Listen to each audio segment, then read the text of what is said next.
Mga ka-Dear Ate Len, eto na naman yung Dear Ate Len. Meron akong tanong sa inyo.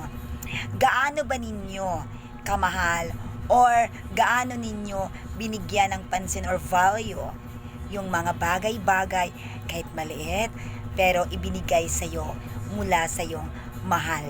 Pero yung mahal mo, wala na kayo ngayon. Kumbaga, separate na kayo. Ano ba, binigyan niyo ba ng halaga yung mga bagay na ibinigay sa iyo? Unang-una, dapat pahalagahan po natin yung mga bagay na ibinigay sa atin. Yun ang pinaka-importante kasi nag-effort yun noon o kahit wala na kayo, pero nag-effort yan noon na ibigay sa iyo yung bagay na yun. Okay, kagaya ng halimbawa, may ibinigay siyang earrings para sa iyo. Pero hindi kayo yun. Ano bang gagawin mo? Isangla mo ba? O isasangla mo ba sa pawn shop? Itatago mo na lang ba? Or susuotin mo? Okay, ito yung sagot ko kay Dear Ate Len. Hindi ko pa rin. Kasi, binigay na yun natin. At gustong-gusto ko talaga na kahit hindi kami nagkatuluyan o hindi kayo nagkatuluyan, pero andyan pa rin yung bagay na ibinigay sa'yo. Okay, susuotin ko. Hindi ko talaga isasangla.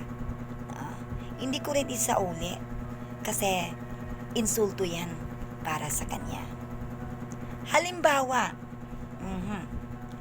gustong-gusto niya na isa sa uli yung mga bagay-bagay na naibigay mo rin. Ano yung dapat mong gagawin? O ano ba yung gagawin mo? Unang-una, na sabihin ko, dyan na yan. Sa'yo na yan. Ibinigay ko yan para sa'yo. Kaya tapos na ang kabanata ng ating pag-iibigan, pero yung pagkakaibigan natin hanggang magpakailanman. Diba na kahit magkarelasyon kayo noon, pero marami siyang mga naibigay sa'yo.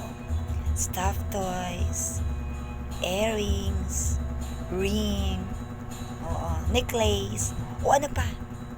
Itago mo lang yun kung hindi mo susuotin. Huwag mo ding ipangmigay na kahit sino. Kasi yung taong nagbigay sa'yo sa mga bagay na yan ay binigyan din niya ng halaga na bibigyan ka ng mga mahalagang bagay. Kaya bigyan din natin ng value. Kahit hindi tayo nagkatuluyan, hindi kayo nagkatuluyan sa isa't isa, pero bibigyan natin ng value. Yung value ang pinaka-importante. Kagaya nito, itong suot ko na earrings, ito talaga ay earrings ng mama ko. Wala na ang mama ko ngayon, nasa heaven na siya. Pero, binigyan ko ng halaga. Sinusuot ko talaga. Kasi sabi niya sa akin, ikaw ang magsusuot niyan. Kasi hindi habang buhay na magkasama tayo dito sa mundong ibabaw. Kaya ang maipapayo ko sa inyo bagay, kahit maliit man, na ibinibigay sa inyo, bibigyan natin ng halaga. Pinaka-importante talaga yung value sa isang bagay. Okay? Yan lang ang may share ni Dear Ate Len sa inyo ngayon. Thank you so much. I love you. Ti amo.